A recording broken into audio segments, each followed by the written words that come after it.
Welcome to Your World Bay Area 4th edition. I'm Grace Alcantar. Today our show takes place in San Francisco, the Bay Area's most prominent city, also known for its art, technology, and business.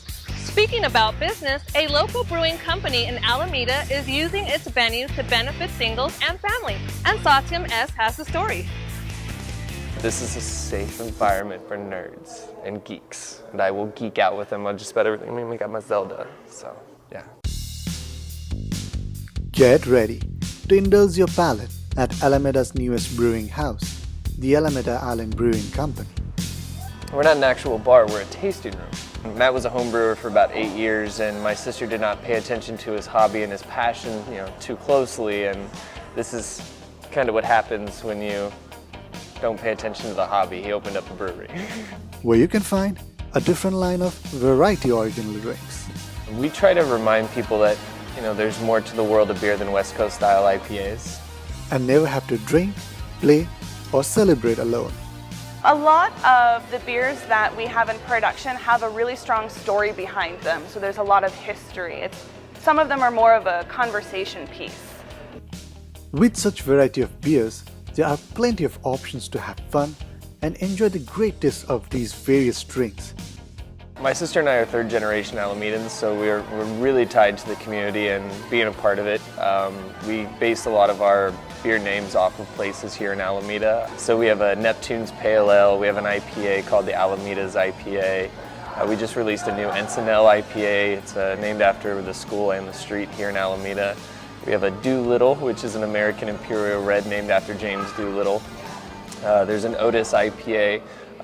Most people think it's named after the street or the the middle school, but it's actually named after my uncle's dog, who was Otis the Wonder Dog, who actually worked here on Park Street, and he was featured in a animal TV show back in the late 80s, early 90s. He used to pull parts from Lee Auto Supply, so that was Otis the Wonder Dog. In addition to enjoying the great taste, you can also do the tour of how these drinks are made. Here is Matthew to give us a short tour of the brewing process. So when the beer's ready, we both start the process and end the process back in this warehouse area. But this is grain storage. Everything comes in sacks, depending on what we're building. This is where the base recipes for the beers start. So all we're gonna do is we're gonna crack it to gain surface area in this mill, and then it goes up this tube here, and it's run by a motor on top of the brew house, and it just kind of spins and pulls everything up this tube. Is we know exactly what temperature we need to be at to activate which enzyme, which is going to build what sugar in the profile of the beer we're trying to make. So we do a little bit of a calculation, and we figure out exactly how much heat loss we're going to get from the grain. And we want to be at 1 quart per pound. So we know exactly what the temperature of the water needs to be in there at a certain level, so when we dump the grain, we're right there at that temperature we need to be. Once we're at the pre-boil volume, the first thing we're going to do is we're going to wait for it to start to boil. Concentrated sugars will sit at the bottom. It's kind of stratified in this tank as we're pouring in, so we have to mix it, so we'll actually wait for it to start to boil. So we're going to boil for an hour. Once that's done, we add hops in the beginning of the boil, we get more bitterness. Later in the boil, more flavor and aroma. We let it settle for about 20 minutes. It'll create a nice mound on the bottom, and we can actually draw what we call young beer now off here, nice and clear. That's our first stage of clearing the beer. Next, we're gonna actually try and get it to one of these fermenters here. That's why this hose is here. So after we get it in here, the first thing we're gonna do, we climb up to the top if it's a fresh pitch. This is a fresh pitch of yeast. We can use, depending on the yeast and how often your brew schedule is, you can get up to about 16 generations. And that's pretty much it. After she's done, we'll force carbonate up to, depending on the beer, anywhere from 1.1 to about 2.5 atmospheres. Very rarely do we go above that. Maybe with the Hefeweizen we go to about 3 atmospheres. The counter pressure system here, so we can actually fill kegs under pressure, so that way the CO2 doesn't come out of solution. That's how you fill a carbonated liquid. And we just use a coupler that we've actually just ripped all the backflow preventers out and kind of rigged it with valves, so that way we can get the beer out without decarbonating it and making it flat.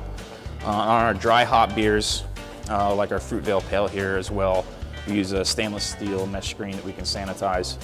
And this will catch any of the hop particulate matter, so they didn't make it into the keg. And so when you go to an account or a restaurant, they're not pouring chunks of hops out. It's kind of unsightly, even though there's nothing wrong with it. But aesthetics is a big part of making beer. And after she's in the keg, we go right back to the cooler where we were at. I think that's it. Not only you can have this amazing tour, this is also a cool hangout place where you can bring your friends and family and enjoy a nice time drinking or indulging in different activities. We have a very wide variety of clientele that come in. We have a lot of young folks who come in fresh out of college or coming home to see their families. And we have a lot of families that come in, a lot of young families with children, a lot of older families, people from the community just out for a stroll. I get the Kolsch, which I'm drinking right now, or the Doolittle, because it's a nice 7.5% ABV. Oh, it's a good chance for people to sit in a relaxed environment and talk to each other without like a lot of loud music or hype around it. Just, again, laid back. You can have conversations with people. We've met a lot of people here, I think, over the last year and a half that we've been coming here. Well, right away we got to know both the brewmaster and the staff, and it's really a family business. And that certainly has kept us coming back because they're great people and they're such an asset to the community here in Alameda, and it makes it that much easier to come and support them by buying beer. I manage a restaurant in downtown Oakland and have brought on Alameda Island's beer into our restaurant, which I was really happy to do because they make amazing beer, but they're also just really genuine, wonderful people. And you know, Mike and Jenna primarily make the beer. I think it's Jenna's father, Steve, does a lot of their distributing, and they give really excellent service to work with us and do, you know, help us out however way they can. So it's really nice to be able to help out a young brewery, and it's really nice to see the little guy making a great product and being successful at it.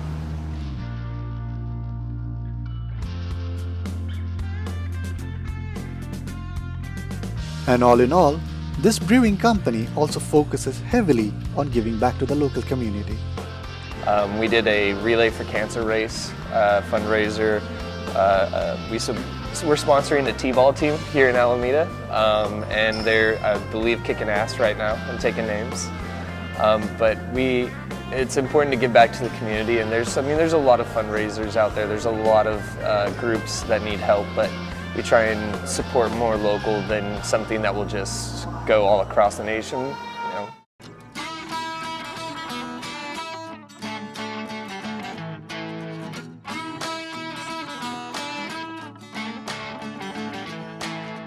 So who doesn't want to be in such awesome place where you can get informed, enjoy a variety of brews, and spend a lovely time with your loved ones?